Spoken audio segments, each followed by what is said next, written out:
Okay, we'll start now.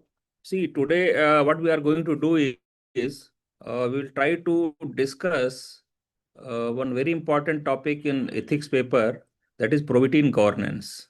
Now we'll try to discuss in very simple language so that every student can understand, because this is very important topic not only for theoretical questions, but also it is important for case studies, because as you know, most of the questions nowadays are indirect questions, and therefore the case studies uh, also cover basically many theoretical topics.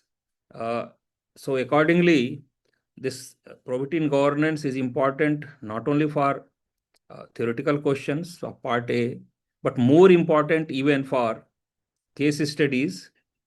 So let us try to understand in very simple language what is probity and what is probity in governance and how it basically affects various decisions in government. We'll also try to give some examples, and then why this is so important for UPSC question paper. So that also we'll try to understand. See, first of all, what is probity? The probity word itself is from Latin word probitas, which means uprightness, honesty, and moral integrity. Now, in governance or in government, it means incorruptibility in public office, strict adherence to ethical principles, transparent and accountable and fair exercise of authority. So this is in brief, basically, probity in governance. Now, sometimes we misunderstand that if there is absence of corruption, then there is a probity, but it's not there. It's actually much more than that. So probity is not just absence of corruption. It is active moral correctness in public life, which is much more than lack of corruption, which we will try to understand subsequently. For example, one example we can take, a corrupt officer anyway lacks probity, because this is very clear. But even an honest officer who is opaque, arbitrary, or unfair lacks probity. So basically, it's not only corruption, but much more than lack of corruption also.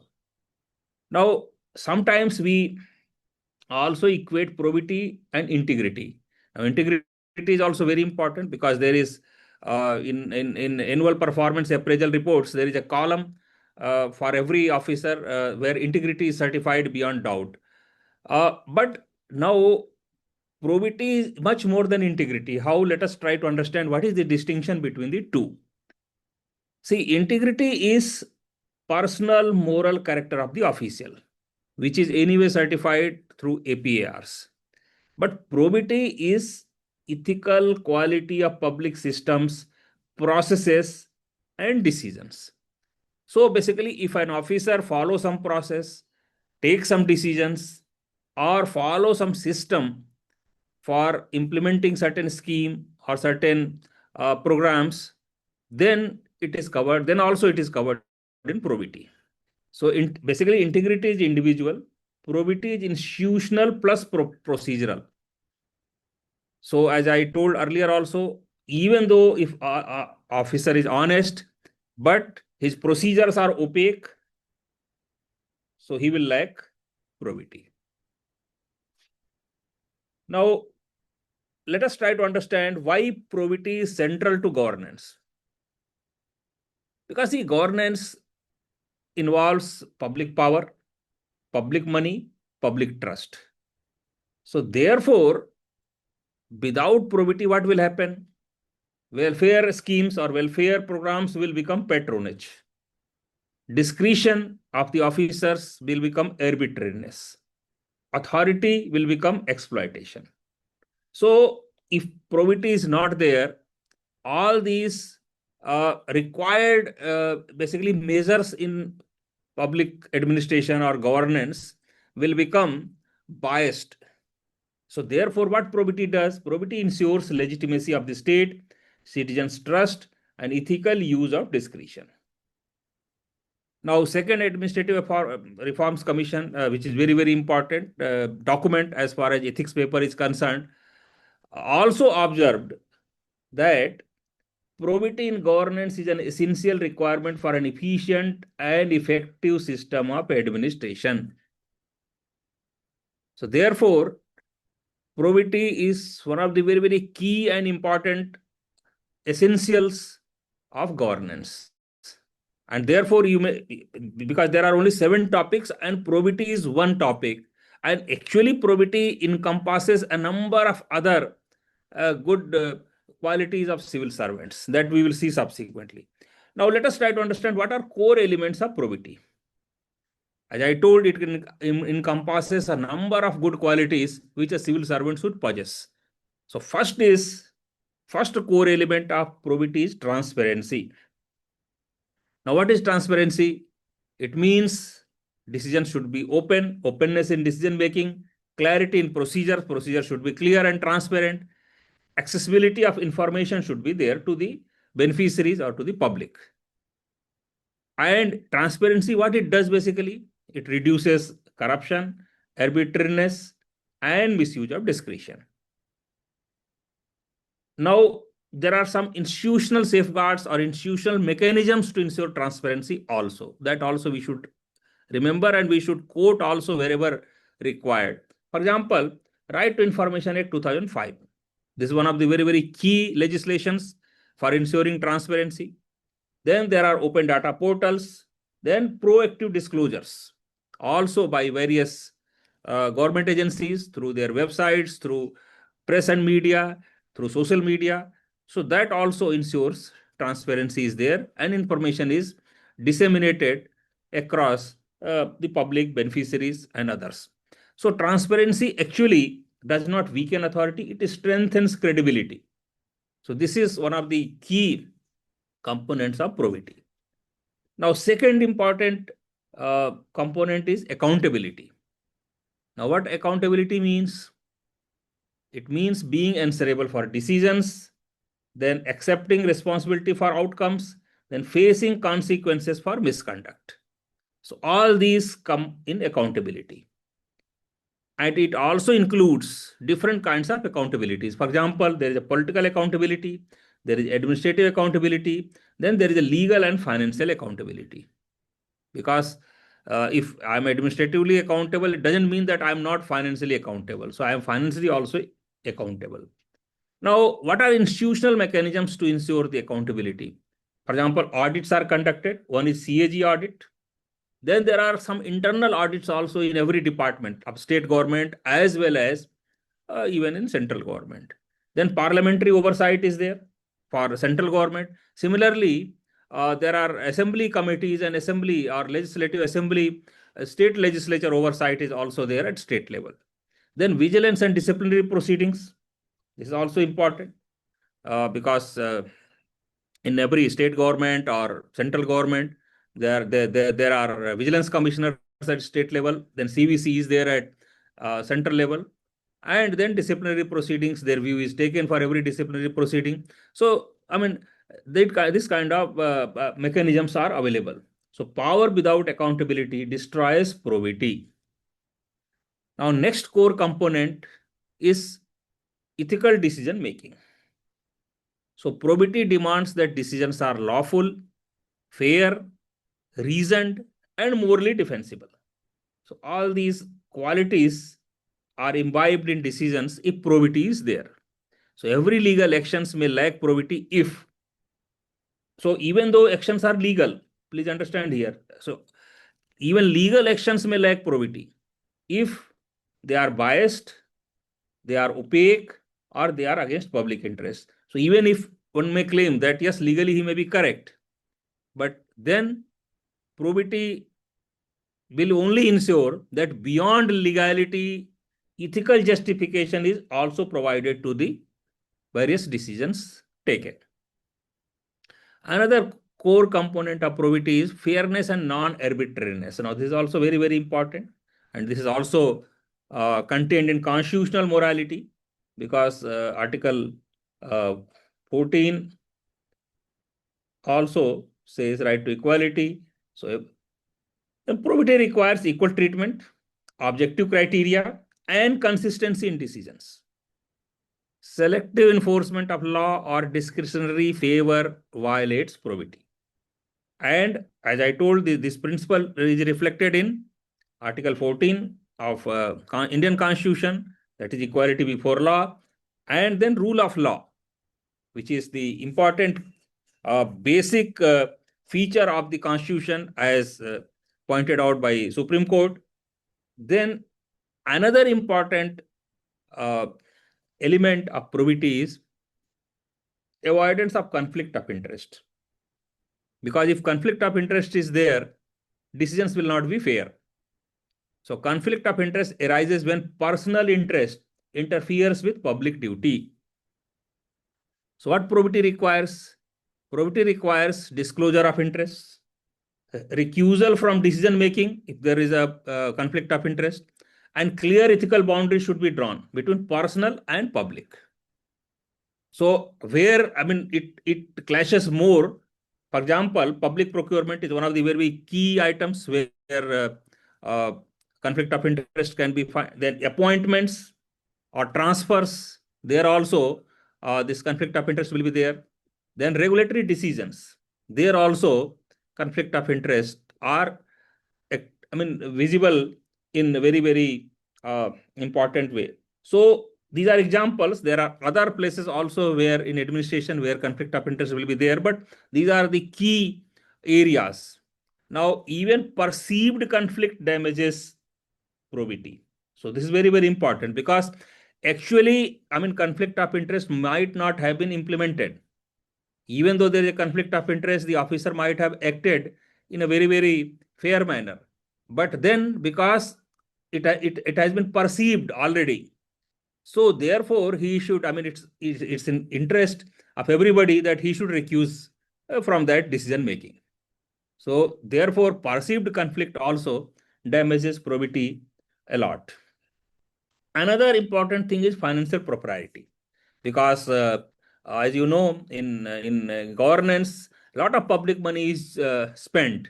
So financial propriety is very important. So public money must be spent for intended purposes, used efficiently, and accounted transparently. And what financial impropriety includes? Wasteful expenditure, favoritism in contracts, or even tenders, because contracts and tenders are the same, misallocation of funds. So therefore, audit and financial rules are very central to probity, and therefore CAG and other auditors, which are internal departmental auditors, they are also very key for ensuring financial propriety and accordingly probity. Then another core element, responsiveness and citizen centricity. So probity has a human dimension. The schemes, the programs, the decisions have to be citizen centric. Ethical governance requires that sensitivity to citizen needs, timely governance redressal, respectful treatment. So citizen charters and service delivery standards express this dimension, because citizen charters are almost now all the departments have published citizen charters, and in most of the places it is followed also, because their number of days are prescribed for disposal of any work. Then service delivery standards are also uh, imposed in most of the departments, most of the services. So this basically dimension is basically ethical governance, responsiveness, and citizen-centric governance. Then probity and discretion, a critical area. Now, after learning these core elements, now we'll try to understand how probity is linked with discretion and why it is a very critical and important area. See, in administration, because a number of decisions have to be taken, so discretion is must basically. So discretion is unavoidable in administration, because whatever rules you frame, whatever procedures you prescribe, definitely there will be some occasion or frequent occasions where discretions have to be exercised. Now, but discretion without probity becomes corruption. is equivalent to corruption. What probity does basically? A discretion is exercised rationally, it is guided by public interest, it is recorded and reviewable because records are available, files are maintained, notings are there, and it can be reviewed also because there are superior officers, there are superior authorities. So if some junior officer or junior authority takes some decisions, definitely senior authority or senior officer can review their decisions, or even the same officer subsequently realizes that some wrong has happened, they may review. So transparent reasoning is the ethical safeguard of discretion. Now we'll try to understand how probity in different areas of governance. We'll take up only few areas because how probity affects in different areas of governance. We'll take some prominent areas of governance. Now, first and foremost is public procurement, because usually in state governments as well as in central governments, in different departments, huge procurements take place. Now there already there are CVC guidelines, there are GFR rules, all those things are there, but still probity is the key for fair procurement. And this area is very, very high risk area for corruption. So what probity requires? That tendering should be transparent, objective evaluation criteria should be prescribed, avoidance of cartelization should be ensured, and post-award monitoring should be done properly. So all these and a few others also, these are examples, but I mean, basically, this is a very, very significant area in governance where probity is the key for fair procurement. Then another important area is welfare delivery. How probity ensures welfare delivery should be fair. Let us try to see that. Here, probity ensures right beneficiaries are selected as per the eligibility, then elimination of leakages is ensured, then dignity of recipients is maintained. If some beneficiary is there, it doesn't mean that their dignity is not valued.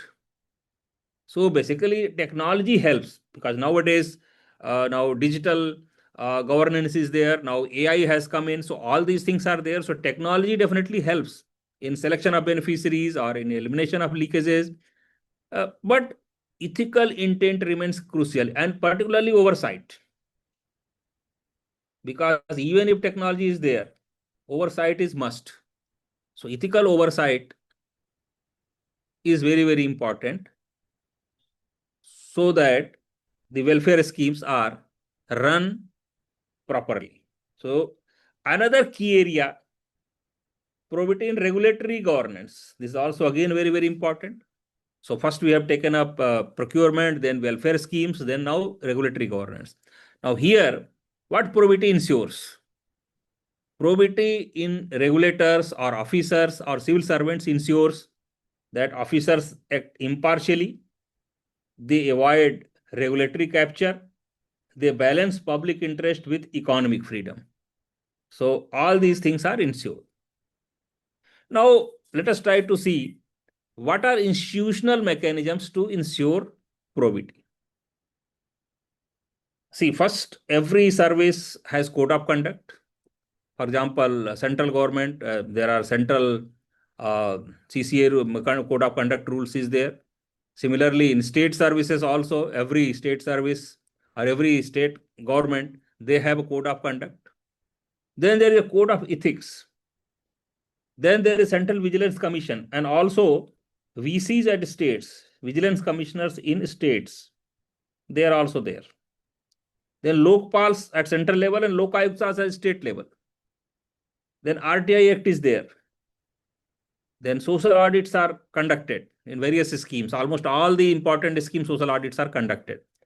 Then e-governance or digital governance or AI governance, whatever name you put. So all these are few examples which are institutional mechanisms to ensure probity. Now these steps or these institutional mechanisms convert moral expectations into systemic safeguards. But there are a number of challenges to probity also. What are they, particularly in Indian context? One is political pressure. Often, bureaucrats, civil servants, or administrators face political pressure. And pressure is not for doing correct thing or good thing or as per rule. Pressure will be for doing some favor or some violation of rules. So political pressure is one important. Then another, nexus between officials, contractors, and politicians. So this also is very, very important. There will be a number of officers or politicians who will have nexus with various contractors or various suppliers. So that also is a very, very key challenge for probity. Then excessive discretion. In some of the schemes, rules are very loose, are not properly framed, procedures are not properly prescribed, and therefore discretion is excessive. And wherever excessive discretion is there is a danger that corruption will creep in very easily. Then weak enforcement. This is also very, very key challenge, because if enforcement mechanisms are not proper, the leakages will be there, the corruption will be widespread, and this will be a big challenge to probity. Then cultural tolerance of corruption, because everybody is doing, so we should also do. Our seniors are doing, so juniors should do. Our colleagues are doing, so one should do. So there is a cultural tolerance. Everywhere corruption is there, so here also it's okay. So that feeling, if it comes, this is a very, very big blow to probity.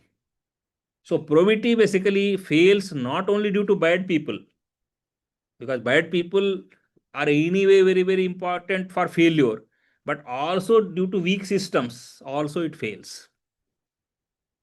Now, what probity is basically, what is expectation from civil servant due to probity? Let us try to give a practical list of expectations, very, very brief, important expectations.